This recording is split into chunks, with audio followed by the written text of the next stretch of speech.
Fried rice রান্না করব, তাও আবার আনারস দিয়ে। অনেকের মনে প্রশ্ন যে আনারস দিয়ে ফ্রাইড রাইস রান্না করে কি খাওয়া যাবে? আসুন আমি রান্না করি, আর রান্না শেষে আপনাদেরকে আমি রিভিউটা দিয়ে দেবো এটা খেতে কেমন লেগেছে। প্রথমে আমি আনারসগুলোকে একটু ছোট ছোট করে স্লাইস করে কেটে নিচ্ছি।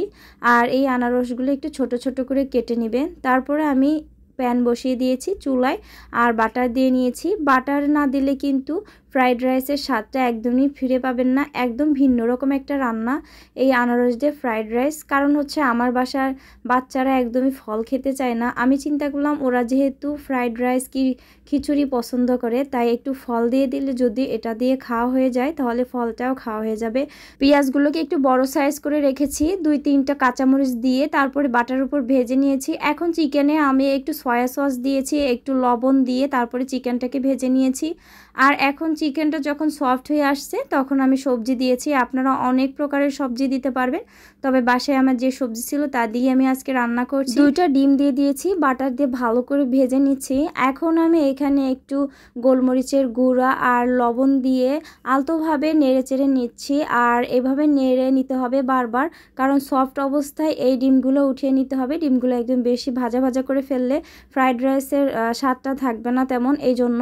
আর যে সবজিগুলো ছিল এগুলো হালকা আছে আমি আস্তে আস্তে করে একটু রান্না করে নিচ্ছিলাম, যাতে নরম হয়, একদম সিদ্ধ না হয়ে যায়। তারপরে একটু টমেটো দিয়ে দিলাম। আর এখানে আমি রাইসগুলোকে আগে থেকেই সিদ্ধ করে পানি ঝরিয়ে রেখে দিয়েছিলাম ফ্রিজে 1 ঘন্টার জন্য। আর এখন আমি সব একসাথে মিক্স করে নিচ্ছি। চুলার আঁচ একদম মিডিয়াম থাকবে। এই অবস্থায় একটু নেড়ে চেড়ে বারবার ভেজে নিতে হবে। আর এই ফ্রাইড রাইসটা মূলত ভাজার উপরেই স্বাদ লাগে। তবে আজকে আমি খুব তাড়াহুড়া করে রান্না করেছি, এই জন্য অতটা ভালো হয়নি দেখতে। তবে আর একদিন আপনাদেরকে দেখিয়ে দেবো। উপর দিয়ে আমি আনারস দিয়ে দিয়েছি, আর আনারস দিয়ে একটু নেড়ে চেড়ে নিয়েছি। আর বেশি রান্না করা যাবে না আনারস দিয়ে, এটা যেহেতু ফ্রুট, এটা ফ্লেভার চলে যাবে গরমের বেশি ভাপ পেলে।